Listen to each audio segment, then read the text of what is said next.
Hello everyone, it is the Banter Guy here, and welcome to another review. Yes, it has been a long time since I've done one of these, but with the releases of two new films, I thought better get one out. So today's review is going to be of The Hobbit Part 2, The Desolation of Smaug. Now, I saw this film, semi-recently. I saw it sort of around the time it came out, maybe a couple of days after it came out, and I have to say that while I thought the first Hobbit movie was good, I scored it an overall 9 out of 10, I felt that it slightly hit below the mark for what I was expecting. It was still a good film and I really enjoyed it, but not comparatively to the Lord of the Rings series. Anyway, with The Desolation of Smaug, I felt I had to do a review on it, and the story itself is brilliant. I mean, considering this is the middle part of a trilogy, that's often a part that directors get a bit confused as to where you go from the story, because it's not a beginning, it's not an end, it's just a sort of in-between filler almost bit. But Peter Jackson reprised the point perfectly. And, well, I'll just do a quick overall of the story. So we start off with our Hobbitrian friend, Bilbo.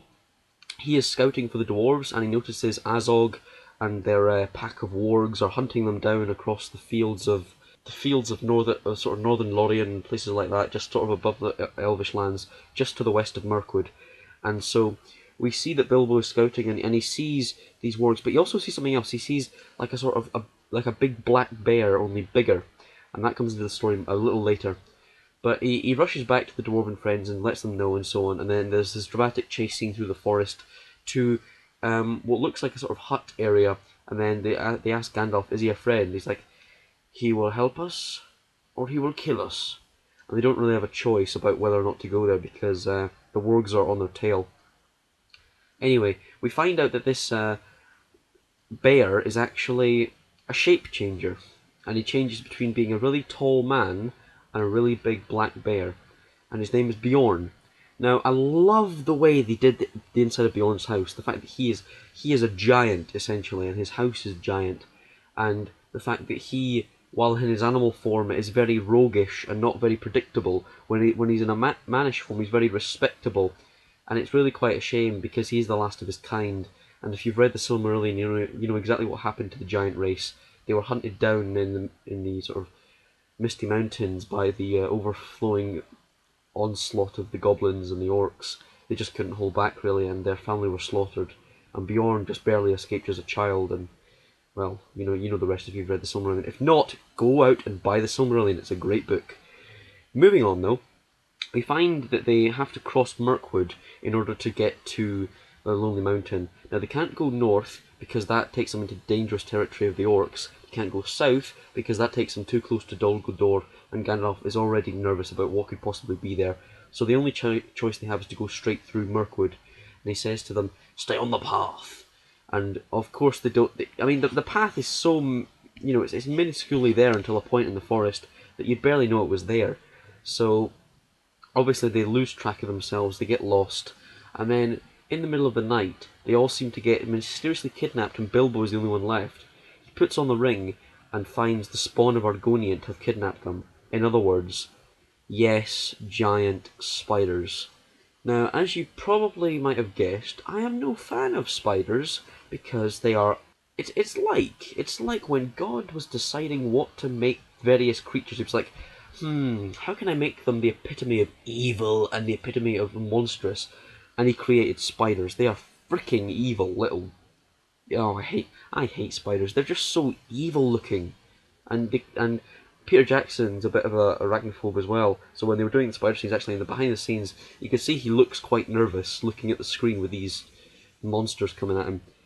And I'm sorry, there's no other word for them. They're not spiders, they're not anything, they're just monsters. They are monsters. Anyway, moving on. We find that Bilbo, once he puts on the ring, this was genius. He can hear what the spiders are saying, and they're saying, "What is it? What is it? Is it meat? I want it. It's just a piece of flesh." And, I mean, they're just creepy. Spiders are creepy as hell in this film, and that was brilliantly done. As an arachnophobe, well, mild arachnophobe myself, I found that to be entirely fitting to what I think a spider is. So, once Bilbo fights off a few spiders, and like there's a point when there's like a baby spider that almost puts its leg, I forgot what it's called there, its leg on the ring, and Bilbo goes mental, and he stabs it like a dozen times in the head, and then he has that really close-up shot when he gets right up close to the camera, with the audience looking right at him, and he sees the ring, he picks it up, he goes, "Mine." And I just thought that's brilliant to show the sort of transformation the ring has, even in hobbits, the most resilient of beings in terms of willpower, even probably more resistant than elves in some cases, they can still succumb to it. And it's just, it shows the natural progression of the obsession and the thought over this one ring of power. And you see it form in Bilbo as a sort of very unnatural attraction to it as the film goes on. So once they reclaim their path on Mirkwood, they run into the Sylvan Elves. Now the Sylvan Elves are not like their cousins to the west, sort of the High Elves. The Sylvan Elves are more primordial, more sort of traditional, sort of. It's like the High Elves are Republicans and the Sylvan Elves are the Tea Party. They're just there's a difference, but the Sylvan Elves are like that because they're very aggressive towards outsiders, and they imprison the Hobbit, the Hobbit and they don't imprison the Hobbit, they imprison the dwarves as soon as they get there, rather. And then Bilbo has to rescue them, and he sends them out on barrels into the river, while he himself sort of tags along with them. And the barrel scene when they're flowing down the river, that is the most geniusly shot barrel scene. And there was one shot which is the luckiest barrel shot ever. And then there was one person in my own who said, "Do a barrel roll, lol," because that's exactly what happened. But he didn't do one; he did like 70, and he crushed like 200 orcs in the process. It was ridiculous, but it was funny, and I really enjoyed it. And like they're passing weapons between each other and hacking down dwarves, or hacking down orcs rather. And then you see Legolas come into his own in this film because Orlando Bloom reprised his role as Legolas brilliantly. Now this was before he met the humans and the orcs, so just keep that in mind when you first see him. He's not as friendly as you might think. He gets friendly because of the Fellowship and because he has to sort of get along, but then he becomes more of a nice elf. In this film, he's very like his father, like Thranbo, very resplendent, very sort of. It's not sort of. He's got a lot of pride, is what I'm trying to get across, and he doesn't seem to be as nice as he was in Lord of the Rings. But eventually, they escape down this sort of huge waterfall, and then they flow down the river towards Lake Town, and they come across Bard, played by Luke Evans, who a lot of people have called Other Legolas, because he does seem he looks quite close to what he looks like. But all the characters reprise their roles brilliantly, like Sylvester McCoy as Radagast and Ian McKellen as Gandalf. They all do brilliant roles in this film. Plus, while all this is going on, while they're dealing with Bard and getting to Lake Town and having to deal with the sort of power-hungry dictator, the Master of Lake Town, played by Stephen Fry, I just think it's Stephen Fry did he did quite a good job playing a power-hungry dictator. So yeah, that was all good, and yeah, so all the acting was just brilliantly done, and so I have no complaints with the acting skill. And by the way, Lake Town, because it's an all built set, they actually built Lake Town, like huge swaths of the area. It looks real. The CGI is only done when it's necessary. Although there was one area with the CGI where I felt they could have let up a little bit, which was, why didn't they get a real person to do Azog? Or Tolf? Or is it Tolg? Tolg. Tolg and Azog were the two sort of big, pale Gundabad orcs who were both CGI. Why? All the other orcs were actually there, but they were the only two CGI orcs. And they were the only two who were done CGI, and they are the two most important orcs in the film. So yeah, Lake Town looks beautiful, and they have this, this really funny scene when they're first coming to Lake Town, and Bard claims that it's fish, and sort of Grima Wormtongue Mark II is being a douche, who's like Stephen Fry's enforcer and little guy, and it's so funny because you can see the bureaucracy that comes in it, because he goes, "These fish are illegal," and then just throws one in the river. And I just think it's ridiculous, but it's so true because bureaucrats are like that. It's like, if the town's starving, if people are dying, there and you need food, and then someone brings in a whole load of food. "These fish are illegal," and that is the epitome of bureaucracy right there. Is being stupid for the sake of being stupid. Let's try and not be political about this review. So we find that Gandalf and Radagast, while the dwarves have been going through Mirkwood, escaping the elves and heading for Lake Town, Radagast and Gandalf have gone to up to the sort of hill foots and to the sort of the ancient lands, so sort of Rudar and Angmar, because they're looking at the tombs of the Nine.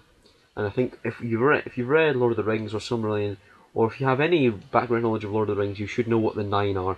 But we find that they've broken out of their prisons, but they weren't broken into; they were broken out from. So they came to life and broke out of their cages and their cells, and they escaped. And that's made Gandalf terrified because they the the Nine, because they've escaped. All that proves to Gandalf is that the necromancer is no ordinary necromancer. No one could summon no one could summon the wraiths from that endless sleep. And so Gandalf he's getting more and more convinced to the conclusion that the Dark Lord has returned. But then that begs the question: in Fellowship of the Ring, Gandalf seems to not know what's going on. So how does that? It'll be interesting to see how that transpires over to the Lord of the Rings if you watch them in order. So once the third Hobbit movie's out and on DVD, then what I want to do is I want to watch all 6 movies in order. So The Hobbit, Unexpected Journey, Desolation of Smaug, and They're Back Again, and then Fellowship of the Ring, Two Towers, Return of the King. And I want to see how that all looks from that perspective, because Gandalf he doesn't really know whether or not the Dark Lord has returned in Fellowship of the Ring when it starts. So that begs the question: is this a slight continuity error, maybe, or maybe not? And I also like the way that when Gandalf goes to Dol Guldur and he keeps casting these spells to reveal the enemy, eventually when he does, Azog's just there going, "You fool wizard," and just smacks him with his mace. And then you see Gandalf, sort of in a sort of Jesus Christ moment, when Gandalf is representing the power of light, fighting off against this giant resistant darkness, which is constantly trying to crush Gandalf. And then you sat at the moment when he's up against the wall, and then you see come from this big black mist the necromancer. Then from that you see the eye, and then at the centre of the eye, in the sort of pupil area, you just see an envision of Sauron as he was in that sort of metallic armor suit, and that you just know at that moment, right, Sauron is back. But then why doesn't Gandalf realise that in the Fellowship of the Ring? Mildly confusing. So yeah, the necromancer is Sauron, but then we sort of already could have guessed that a Dark Lord is back, and we can tell that the Dark Lord, he's summoning an army, which that'll be relevant in And They're Back Again, because that's one thing I'm really looking forward to in Part 3 of The Hobbit, is the Battle of the Five Armies. That is going to be an awesome battle to see, and I hope you're all looking forward to that as well, because I am really, really looking forward to that battle. And then the last part of it is the hobbits and the dwarves making it to the Lonely Mountain finally, and we see that Smaug has been slumbering for all this time, and then Richard Armitage's character Thorin sends Bilbo in to reclaim the Arkenstone so that they can summon the dwarven realms of the Iron Hills and Abu Sindal and all the other dwarven kingdoms, so that they can fight to kill Smaug and reclaim the Lonely Mountain for themselves, with a share of the treasure going to everyone, including Lake Town. And the one last part I wanted to mention about the story was Evangeline Lilly, who plays Toriel, who was not in the book. She's an entirely fictional character made only, in my opinion, for a love interest between, is it Keely, I think? Yeah, I think it's Keely. Between Keely and Toriel. Now, Toriel is also a love interest for Legolas, while at the same time being a love interest with the dwarves. Now, personally, I liked this character, and Evangeline Lilly played her. So, I don't know what I think of her, but her story was quite relevant, and her and Legolas are just kicking ass, like slaying orcs left, right, and centre, and there's like the amount of decapitations that were going on in this film were off the chart. But as a person who personally likes violence in Lord of the Rings, I was fine with it, to be honest. You know, whatever. And then at the end, we see we finally see Bilbo looking through this huge pile of treasure, looking just lost, and it's like the treasure was done so well. It is like a mountain of treasure. It's ridiculous. So that was well done. And then you finally see Smaug. You just see his nostril, then his eye, and then a bit of his tail, and then the camera pans out from Bilbo hiding behind one of the pillars inside Erebor, and Smaug is massive. Like, he is huge. I mean, in a scale version, Bilbo is about as big as one of Smaug's teeth. That is how big Bilbo is comparatively. And then we have the famous scene from even in the animated version of The Hobbit, which I saw years ago. But basically, you have that scene where Smaug is basically boasting to Bilbo about things like, you know, my teeth are swords, and my claws are spears, and my wings are a hurricane, and you know, he's very. Cumberbatch is a brilliant Smaug. Incidentally, he also voiced Sauron in The Hobbit Desolation of Smaug. So Cumberbatch is just, you just have to put his voice on everything. He can sound so menacing. It's crazy. And then Smaug and Bilbo have this sort of battle of wits, a bit like he did with Gollum. So if you missed Gollum from this film, hopefully Smaug makes up for it, because he more than made it up for me. And then he keeps taunting Bilbo by saying what Bilbo said his name was. He keeps saying Barrel Rider, and you know, just mocking Bilbo. And then when Bilbo finally escapes from the clutches of Smaug by using the ring, he runs into Thorin, and Smaug had already said to him, "I am tempted to let you take it, just to see it destroy Thorin as it did his father," and so on. Because Thrain and Thrall were sort of overwhelmed by the power of the Arkenstone, they became greedy with it. And then you see that when Bilbo finds Thorin again, and Thorin asks, "Where is the Arkenstone, Bilbo?" And you know, you just see that really awkward scene where Thorin's pointing his sword at Bilbo, and Bilbo's looking absolutely like he's about to crap himself. Honestly, that is a pretty... It's a scary scene, considering that Thorin was the hero through most of the film. But eventually they all escape, and they have this ingenious plan to essentially kill Smaug. But it doesn't work.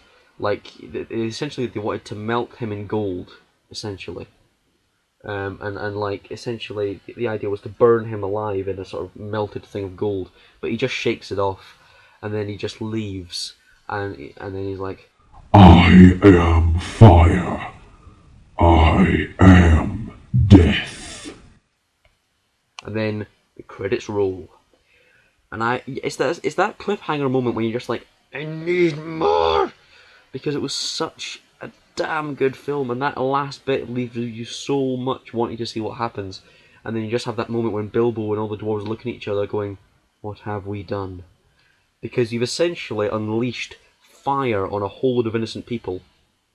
Meanwhile, Lee Evans' character, Bard, he is trying desperately to prepare the city's defences for Smaug, and he gets a black arrow, goes to the top of the town hall, and prepares the sort of this giant catapult slingshot thing with his black arrow, hopefully, if ensuing that if Smaug does attack, he can bring him down. But we'll have to wait till And They're Back Again to know what happens at the Battle of Five Armies in Smaug. Oh, I am looking forward to And They're Back Again, the part 3 of The Hobbit, as much as I was looking forward to Return of the King when Two Towers came out. I am so looking forward to it. But anyway, getting into a full-blown review here, what are the pros of the film, what are the cons of it? Well, the pros, the acting was spot on, even the invented character Toriel was brilliant, played by Evangeline Lilly. Legolas reprised his role brilliantly, and Thranduil's character and just all the sets were perfect and spot on. And Cumberbatch's role as both Sauron and Smaug were just so well done. I am so pleased with the way that turned out. But the cons of the film, the CGI, while at all times was brilliant with Smaug, and they clearly spent so much time texturing him and making him look real, and the effect that he would have on the set design when Bilbo was near was just perfectly done.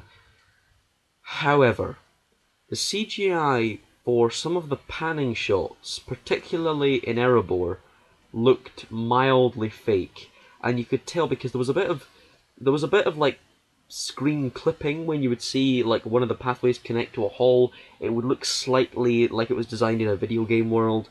Plus, some of the CGI orcs, mainly Azog and Tolg, they both looked a bit.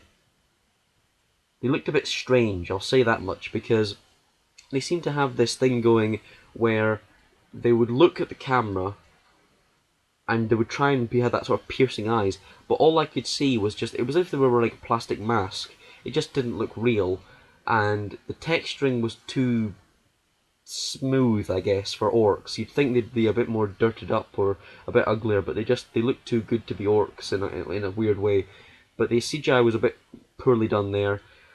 Lastly, I think the pacing, particularly in Lake Town, was rather slow.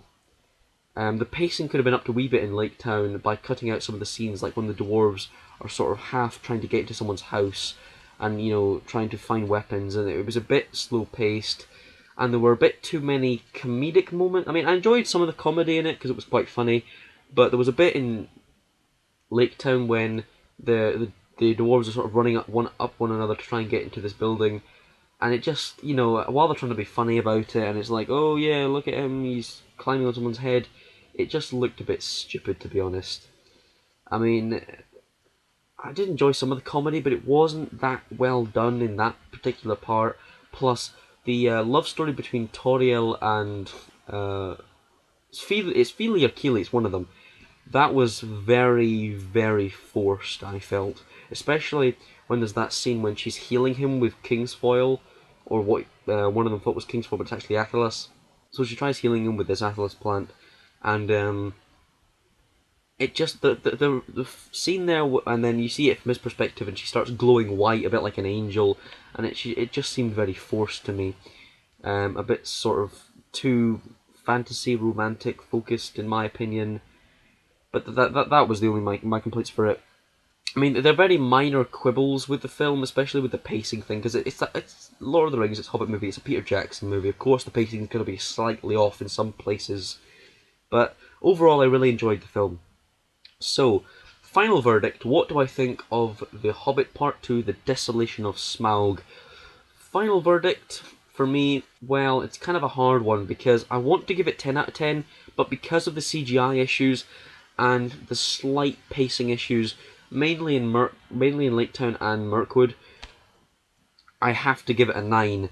It's so close to a 10. It's like a 9.4 sort of area, but I only do it in the whole number. So overall, The Hobbit Part 2: Desolation of Smaug is a 9 out of 10. A must-see if you're a fan of Lord of the Rings or Peter Jackson movies, just in general, because it is a really good fantasy epic. Even if you've not seen Unexpected Journey, it still brings you into the world, and if worth it for nothing else, Cumberbatch as Smaug is worth the entire ticket price. Just for that 10-15 minute area where Smaug is in, and he's talking with Bilbo, that is worth, just as it was with Gollum. I would pay the ticket price just for that. Anyway, I hope you've enjoyed this review. I've been the Banter Guy. Like and comment if you have any opinions about this review, or if you thought my review was worth listening to, and subscribe if you want to show support and more reviews in the future. I've been the Banter Guy, and I'll see you guys later.